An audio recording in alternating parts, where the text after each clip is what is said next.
Hello guys, this is Montaha. Welcome to our SEO Tutorial Channel. The OneStopTutorials.com is here with us in SEO Tutorial Lesson 29. He used many ideas on his channel to keep his content ideas fresh. Here are a few important information for SEO in 2015. If you want to go over to his channel and check out what he is doing there. He really deeply loves and cares. So you will check out his video and subscribe our channel. Please see it. Welcome back to OneStopTutorials.com. It's me, Alibaba, back again. How you doing, everyone? Now, in the last tutorial, we got our library elements in. I added one more library element to this section. I was thinking about this section, but this is probably going to only be on the home page, so I don't really need to worry about it because it's just as easy coming in and editing this in the home page as it is coming in and editing it inside of the actual library. Okay, so this is what I have done. Okay, now we need to carry on moving forward, and I just need to check this through one more thing, and then we're going to start joining some of the Google tools and start using them to help us find out who's coming to our website and where they're coming from and stuff like that. So what you need to do is, now you've actually added your library elements, you'll notice that in the side here you have a folder called library, and inside of there you have your 3 links inside of there called books, bottom links and left nav, or whatever you've called them. Okay, what you want to do is you want to make sure you actually upload those as well. So I'm going to go to my FTP and I'm going to drag those. I've actually done it already, but let me just show you what you got to do. You got to grab the library, grab everything that's in here except for the template, and upload it one more time. I'm actually going to just upload these two, just going to upload them, but make sure your library is up there because that's what makes everything work. Okay, now what I want you to do is go to it's called browserlab.adobe.com. This is a really powerful tool to be able to see our website in multiple browsers. Okay, even though we've run a browser compatibility through Dreamweaver, we still want to make sure that actually everything is okay in all browsers. So simply go to that page. Once you get there, if you don't actually a member of this, it's free to join. Just simply join first. So try Browser Lab, just simply join, and it'll just fill out the form. It's like a basic form, and then you'll be able to log in. So once you log in, you go to sign in, and then you just stick in your username and password. Now, it's not the fastest of programs in the world, but it's certainly going to actually show us what we need. I'm going to go to the test one here, the test button, and what I do is I'm going to stick that link in that I uploaded all my files to in my FTP, okay, which is onestoptutorials.com/recipes/index.html. I'm simply going to paste that in, and I'm going to click here to get it all working. Now, I like to have open view 2-up view. Okay, what this will do is it will allow me to see 2 different browsers in each section, so I could be able to view it in Firefox on the left, I'll be able to view it in Internet Explorer on the right. Okay, so I'm just going to pause it for the time being because this takes a little bit of time because I live in Thailand internet. So I'll be back in a sec, guys and girls. Okay, so far I've got Firefox and Chrome up. Okay, and what you do is you use these arrows here and you can choose the actual browser you want: Internet Explorer 8, 7, 6, Firefox, Chrome, Safari. Okay, so at the moment some of them are still loading, but I just want to show you what it looks like. This is Firefox 2.0, and I'm going to make this Firefox 3.6. And what we do is we just check everything is sort of like in position, looking good, looking how we want it. Okay, there's our links. And this is absolutely a powerful tool. I mean, you can check your website in multiple browsers by using this tool. It's an absolutely awesome tool. Okay, let's actually, what you can do now is we've got Firefox 2 here. Let's compare that to Chrome. Let's have a look what it looks like in Chrome. Again, it's all looking good. It might change a little bit.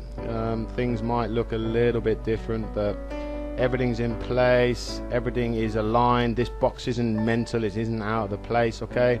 Let's carry on looking through some other browsers. I guarantee that the browser that will cause you the most issue will be Internet Explorer 6. So here's Internet Explorer 6. Let's have a look how we're looking.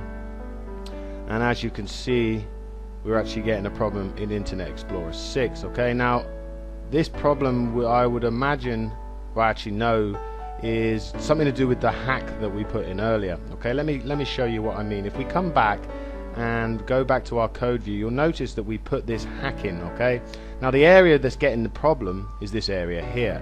This area here is the cake content area. Okay, you got the cake content and then you got the P.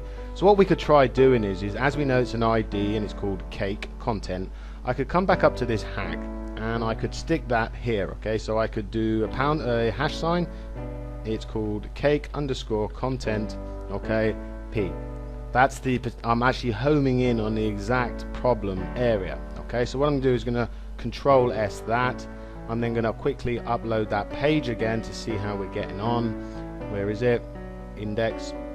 Okay, this is all you have to do. I mean, some of these errors I actually know what the problems are, but if you're not sure what the problems are, just send me an email or go to the Adobe section that I showed you before, and it will actually tell you maybe what's going on. So let's come back into Adobe browser and let's do a refresh, and I think it's actually still loading. I think we got to wait. Okay, everything looks like it's okay. Okay, I'm going to click in here and can I hit enter? Why won't it let me? Okay, it's going to do it again. So it's going to refresh it again, and remembering we had that problem in Internet Explorer 6, we'll wait and see if this has fixed the problem, and hopefully it has. Okay, and I'm just going to have a quick look as we've changed stuff. I've got Safari 4.0 on the left, I've got Chrome 3.0 on the right. I'm just making sure that since we changed that hack, it actually hasn't changed it to any of the other ones, messed it all up, made it look really bad. Nope, everything's looking good. The AdSense at the top. Yep, the button's in. Okay, and let's have a look at, still waiting for it to load. Let's have a look at Internet Explorer 8 because that one's done. Everything looks good. The text is wrapped around okay, so the hack hasn't messed up Internet Explorer 8. This is really good practice to get into, is checking your pages in a tool like this, especially Browser Lab, because Browser Lab is so powerful that you can view it in so many different browsers. It's really, really good to get into the habit of actually doing this. Internet Explorer 6 was still waiting. There it is, it's come through now. Let me click on Internet Explorer 6, and as you can see, hopefully the text is wrapped around fine. So everything is pretty much looking good. We're in Internet Explorer 8, we're in Internet Explorer 6. We could wait for Internet Explorer 7, but generally if it's okay in 8 and 6, it means it will be okay in 7. So watch out for Internet Explorer 6, guys and girls. That is one of the browsers, and people still do use it. People are still using Internet Explorer 6. So don't think, well, it's an old browser, nobody's using it. They do. So it's a good idea to get into building web design that it suits as many browsers as it possibly can, so it actually shows up in all browsers. So we've done great. First, we did a browser compatibility in Dreamweaver, so we checked that everything was okay with that. We then validated our CSS and we validated our HTML to check our code is 100% clean. Everything was okay. We then come to a tool like Browser Lab, which allowed us to check it in multiple browsers, and everything is okay. This is the way to build website. Get in the habit. I know it seems long-winded, and I know it's like, well, you know, I want to build my next page, but what's the point in building your next page and your next page and your next page if your first page isn't correct? You know, you're going to be duplicating your errors on multiple pages. This, in the long run, even though it seems to take a little bit longer, is the best way to build websites, because you can now safely know that your website is clean. Your website, doesn't matter what browser your customers using, your website's going to look good. You don't have to worry about any of the problems because you've been through these simple stages of making everything look good, and it's going to save you so much time and effort. Trust me, since I started getting into this discipline of building websites this way, websites become a lot easier and you look more respectable when errors and stuff aren't being shown. So in the next tutorial, we're going to come into some Google tools. We're going to start with Google Analytics. We're going to set up a new account. We're going to have to set up a new email address, or you can use your email address if you've got one. I've already set one up under my email address, so I'm going to open up a new email address. We're going to do Google Analytics, because Google Analytics is going to give us a code that we're going to add to our pages, and we'll be able to track every page on who's coming to that page, how long they're on that page, and things like that. So take it easy, guys and girls. Be back very soon. Please do not forget to send me your links of all the work that you've done. I'm doing a video on the 10th of August. I want to promote you guys and girls for free, so send me your links, send me your work, whatever you've done via One Stop Tutorials, send it to me and I will promote you guys and girls for free. Take it easy, everyone. Catch you at the next One Stop Tutorial.